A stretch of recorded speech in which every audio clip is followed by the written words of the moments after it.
The parents of a young boy in a private school were at their wits' end about what to do with their child.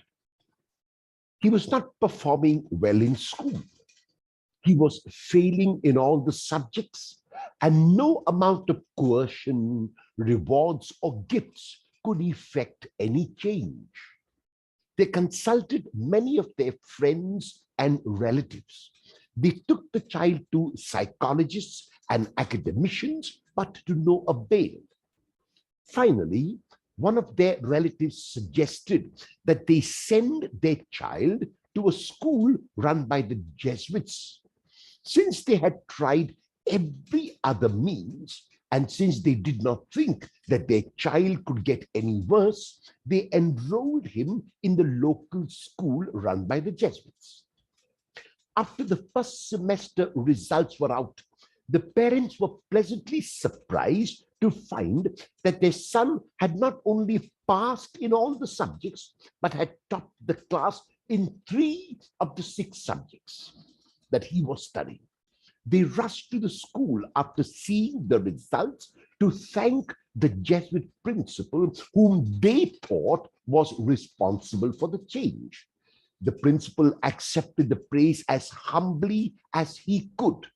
He then called the boy to his office to find out from him the reason for this dramatic change. When the boy was asked the reason, he looked up at the crucifix hanging in the principal's office and said, "When I looked up at that man hanging on the cross, I got scared and nervous because I knew that you were serious about things, and I decided not to take any chances." The man hanging on the cross is what Passion Sunday is all about. This Sunday is also called Palm Sunday, since palm branches are distributed on this Sunday and a procession is taken to remember that first Palm Sunday that the Gospel of John speaks about. However, the focus on this Sunday is on betrayal, is on arrest, is on suffering and the crucifixion of Jesus, rather than on his triumphal entry into Jerusalem just before his death. Passion and Palm Sunday is the beginning of Holy Week, in which the church commemorates the Last Supper and the first Eucharist on Holy Thursday. The death of Jesus on Good Friday and the resurrection is celebrated on Easter Sunday.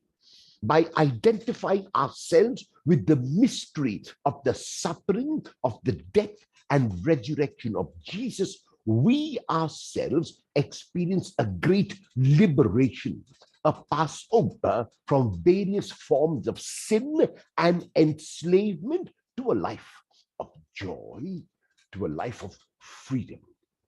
The Passion narrative of Luke, which is read this year, begins with the Last Supper. During the meal, 3 significant events take place, all of which are connected with what happens in the rest of the story.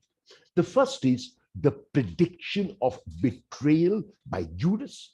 The second is the teaching on greatness. And the third is the prediction of the denial of Peter. With regard to the betrayal, it must be remembered that being a participant at the Last Supper will not protect one or absolve one from the act of treachery. Judas must accept responsibility for his action. This is therefore true for all those disciples who think that they are greater than others, and for Peter, who vehemently denies that he will deny. The followers must accept responsibility for their failings. These acts are the exact opposite of the attitude of Jesus, of service, of fidelity, which are so powerfully brought out in the story. Jesus was able to have these attitudes because of his being in constant touch with God. And even now, in this hour of crisis, he turns first, not to humans, not to his disciples, not to his companions for consolation, but he turns to God. The first part of the prayer is for what Jesus wants and what Jesus desires. But the second, the conclusion, is for what God wants. Jesus will state clearly and unambiguously his own need for deliverance, but he will not forget to add that God's will is his final aim. On the surface level, it might have seemed more conducive to be delivered from trial and tribulation, to be delivered from the cross and delivered from ignominy, shame, and death. However, at the deeper level, it was infinitely better that Jesus embraced the cross in order to gain victory over death and to be born to a new way of life. Jesus is serene and calm when he is arrested and even reaches out to heal the servant whose ear was cut off in the melee. This is the effect of prayer. The effect of his prayer also sustains him before the Sanhedrin, before Pilate, and before Herod, who Luke alone mentions in the Passion narrative. Jesus will not be cowed, browbeaten, or intimidated. He will stand for what he believes in. He will stand for the truth, even if it means that he is not understood, even if it means that he is abused, even if it means that he is condemned to death. He will continue to hold his head high. He will not be overcome with self-pity. He will not be defeated. This is why his last words before he breathes his last are to commend his spirit into God's care.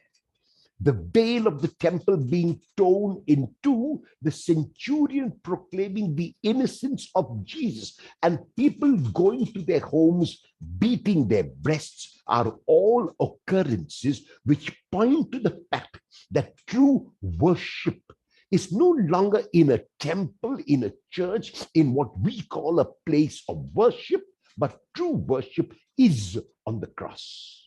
They point to the fact that in death is victory, and that only in dying is there a possibility of new life. They point to the fact that the man who hangs on the cross is not someone of whom we should be scared.